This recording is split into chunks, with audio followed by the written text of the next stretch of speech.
Hello, I'm Julian Flaks, EQengineered CTO. I'm joined here again by our own Russ Harding, mentor in many good code things. Welcome, Russ. Thank you, Julian. Happy to be here.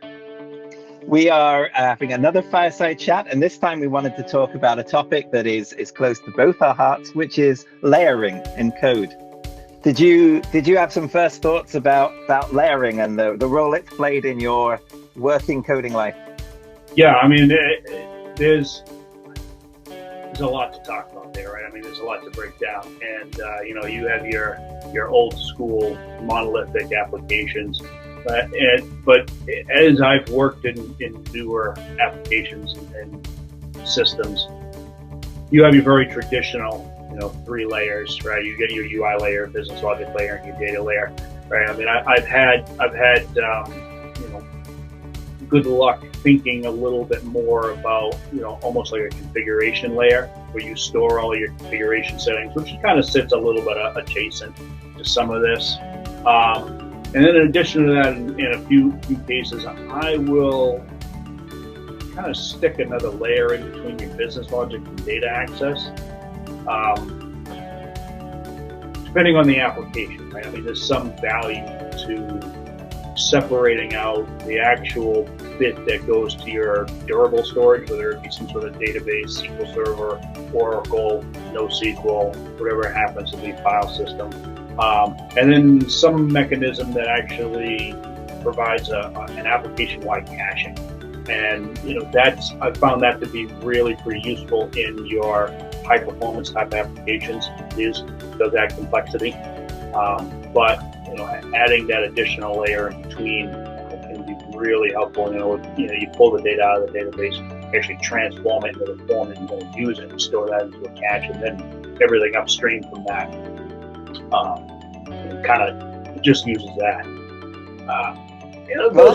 That's typical of the initial place that my mind goes. It's not necessarily the end game, but it's like a first place depending on the type of app that I'm working on. Well, that's a load of layers we've talked about already, and that's an interesting thing. I mean, when I first hit code layering, it was, I think, very much still in that server-side rendering MVC world. Yep. And it's interesting because, as we all know, we're tending now to use REST endpoints as the end of where the server side handles that. And I was thinking recently about why layering sometimes is compromised. But before going there, like some of the ones you touched on, configuration layer, caching layer, thinking about those things. I mean, I think that's one of the beauties of thinking about layers. When I first worked in a more network heavy place, I ran into people who would readily start talking about the OSI layering. The 7 layers. It always makes me think of a sort of 9 layers of hell model. But it was the fact it was new. I realized, thinking about this topic, just how beautiful that is. The fact that I'd gone a chunk of professional life thinking architecturally, thinking about a whole lot of things. I wasn't just being a naive scripter doing very, very trivial things. At the same time, there's a whole load of layers that I'd been beautifully cushioned from. I could stay out of. And right there, that's layering at play, right? Yeah, I mean, if you want to get real, picky, I mean, we get another. You could have a testing layer again adjacent. You have your infrastructure layer, which gets into your networking layer and your 7 layers of hell, depending on how you look at it. I like to, once I hit the application layer and TCP/IP, I'm all set. I don't need to get any more detail than that. Thank you very much. I think there has been a historical change. So I was thinking of other ones. So okay, if we go back 15 years, I was in the Java space more, but a lot of similar things happening in the .NET space. And there was a kind of formality to things where layering was just assumed. It was how we approached everything. Yep. And I was thinking, well, what's changed? And I was thinking of a couple of movements. One of them was, there was this sort of Rails period where people were learning to move very fast, convention over configuration. And it was like, you kind of had to justify architecture. Which is fair, like, why are we spending all this time doing things? And sometimes people do make 12 layers more than they need. But more recently, funnily enough, the very architecturally, holistically aware trend of microservices I think has also pushed people into thinking, well, okay, I'm not making a monolith. This is so small. This covers such a small problem domain. Maybe I don't have to layer it. And I know I was working on quite a intelligent, heavyweight code base where for the first time I was seeing, in a long time, I was seeing the data access object coming out of the REST interface. And it reminded me of some of the very heavy, non-anemic entity stuff from that convention over configuration world where, okay, I've got an ORM abstraction of an entity, it knows how to save. Now I'm going to give it helper methods, and maybe there's a method for the drawing layer in there. Yeah, I can absolutely see that. You know, you get into the microservice, you know, I mean, you and I were talking about a process that I was doing not too long ago where it was really trying to speed up the processing for a very specific task, generating certain files for clients. And it's such a small domain problem that, you know, it really is its own little piece. It ends up being often its own, you know, microservice, Lambda, Azure function, however you want to look at it, but it's basically its own little process. And you know, there's no real need to overcomplicate it. You know, the entire business logic is 80 lines of code. That's with plenty of white space. You know, so yeah, I mean, you're right. I mean, there are some cases where going, you know, layering just isn't important. You know, and the microservice movement can take you further down that path because you're substituting one approach for another. I think is really what you're doing. You're substituting that layering architecture for, you know, and that complexity that goes along with it that allows you to dependency injection and you know, all of those configurations that you have to worry about. And you're extracting that into this small process that is so tiny and isolated, potentially, hopefully, that a lot of that is just unnecessary crap.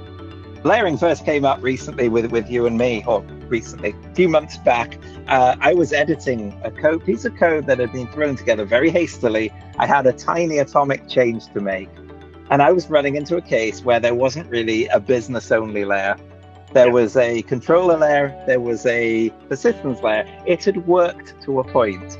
And I remember pinging you kind of like my confessional priest to say, how bad a sin is this if I do it? I knew in my head it was bad because, you know, it's that classic thing. Layers are about shaping code. And if you don't apply a shape to code, it will get a shape.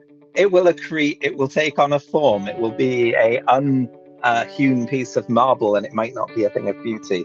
Yeah, I mean, the layering is as much to add testability and to add that, you know, that thing of beauty, or, you know, just to really make the application more modular, or however you want to look at it. But there's also, in my mind, you know, a bit of a human factor. At some point, everybody moves on from a project, whether they get promoted to a different team. You know, you move up, you switch companies, new people come in and take over. And if you have your application in a way that is somewhat modular, you know, easily layered, it becomes a little easier for people to come in and figure out what's going on. They may not necessarily agree with the architecture, but they can figure it out, and they can understand what's going on, and, you know, and they can find things. I mean, again, fairly recently, I've had the opportunity to jump on a relatively large application, and it's big, but it's layered, and I was able to figure out where things were happening, and, you know, I've been able to extract them and do that because the team that has worked on it in the past has, you know, put a lot of effort into that. You know, and I think there's a lot to be said about putting that effort in, because it does lend you to bringing in new people, having your team being able, or yourself being able to get promoted to different positions. And, you know, it also does allow you to kind of explore some of these other approaches, like we were talking about microservices, because it's somewhat modular. So you and kind of find where pieces are and pull them out. I love that personal aspect that you've added in there, that, you know, by making it something other people can work on, maybe your hands won't be shackled to it for life. It's a very good piece of survival. And no, it's a great point. It's I find it's also not just whether people can come in and know where to find things. There's a sort of Marie Kondo cleaning up the place. When you're in a hurry, where do you put something? If your method's too long, how do you think about breaking it up? And you suddenly find, oh, I need a layer to put that in. And if I don't have one, I'll keep it there. And if things grow and accrete and you get into that mess. So yeah, it makes a big difference having a shape that can formalize the way of thinking about these things. It does. So yeah, I mean, sometimes that decision fatigue that you mentioned, that absolutely comes into play, and that's how we end up with these 3,000, 4,000, 5,000 line classes in our various projects. It just is, well, where do I put this? There's nowhere to put it because we don't have that functionality in place. So you sit here and you try to find a place to put it, and then you know what? I'll deal with this later. I'll come back to this later, and we all know we never come back to it later. Yeah, it becomes like cleaning up an apartment that's too small for all your stuff. Not enough layers to put things in. Those are interesting topics. A piece of humility I feel like I've tried to learn over time is when I first learned that patterns for somebody else, you think about, well, how will somebody junior take this on or whatever? And then you start to realize, no, actually, it's for me when I'm either in a hurry or when I've forgotten what on earth I did before. And I don't care if you're an older coder or a younger coder, we all forget what we put in our specific obscure piece of code. If you're still on that project later or you return to it, you will have forgotten. Yeah, I know. I've definitely told people that ask me, how something works. I say, man, I wrote that 6 months ago. I don't know how to use it. I don't know what it does. Let me go back and take a look. And if it's put together correctly, then I understand the pattern. I can go back and I configure it. But if it was a rush case, like what you say, and then you got to kind of stare at it for a while to try to put yourself back in that mindset. Yeah, sometimes the smarter days of coding we do aren't because we're being smarter. It's because the code we're touching is more conducive to a nice editing practice. I think it's very much. You spend a bit of time up front. It's a little bit slower getting things started, and sometimes that's difficult for your project managers or other people on the team to hear. But it pays off in dividends down the road, because once you have that structure put in place, once you have that layering started, it becomes so much easier to just continue with that pattern, and you can just build so much faster and so much more reliably. It's worth doing. It's an investment, don't get me wrong, but boy, it really pays off. So just for the devil's advocate, inevitable close up on it, any times that I was thinking about, any times I've seen layering where I thought, I don't really like that layering. I think we covered the too many layers example. The two I had that came to mind were people trying to wrap. So let's say in .NET, we have the EF framework. That is something which is so baked in to the framework that it's not like it's going away, not in a wholesale way. In Java, we have, a community-driven standards version of Hibernate, which normally means Hibernate, but it's behind these persistence annotations that are actually stretched back to persistence beans and so on. I feel like sometimes I do see people trying to put in an extra layer of wrapping above that sort of enterprise grade thing. And it makes me question, well, what are you trying to decouple from? I've seen that a lot too. And, I've seen third-party tools that are out there, and teams actually rolling their own, where you look at it and it looks very much like they've tried to abstract away the data layer. And because they may want to switch from Postgres to SQL, or SQL to Oracle, or Oracle to NoSQL, and you may, I can't say I've ever seen that happen in real life in mass all of a sudden. Right? It's the same argument as saying, I want to be cloud agnostic. Right? I mean, there are business cases for that, but they're pretty few and far between. I think in reality, right? I mean, and if you're going to switch from one data layer to another, that's usually a project, because how Postgres handles certain data types is different than SQL Server, is different than Oracle, is different than NoSQL. So there's a whole lot of changes that have to happen across your entire stack. You're pretty married, at least at your data layer, to that persistence layer. It's not to say that you can't change bits of it, but again, if you go back to that layer, if it's well modularized in microservice, you can move bits relatively easy, depending on your situation. I mean, there's arguments for getting your persistence layers to be as modular and as microservicey as your application. I can't say I've ever seen it. It's kind of a tough sell, because now you get a real problem with data consistency, maintaining that consistency across all of these various applications. I think we could spend quite a bit of time delving into what ifs down that kind of scenario. I was going to say distributed transaction sounds like a whole fireside chat, but it might be a somewhat dry one. Zooming out the topic, as you describe the cloud agnostic, I love that example. Again, if your business logic is in its own layer, if you're in a C++ like language, you're going to be able to even translate that to another one if you even cross languages. Yep. If you're in a functional language, okay, maybe you'd need another functional language. But by and large, that's pretty portable at that point if you've abstracted away the persistence layer, the view representation. Yeah. But I mean, it's unlikely. If we were to take even a very simple example of AWS Lambdas and Azure functions, right? They're the same thing, basically. But how their ability to start their entry is different, right? You can abstract away the business logic, absolutely, but I can't just publish the same thing to both of them and have them run. I have to have two different entry points, two different mechanisms for starting the process.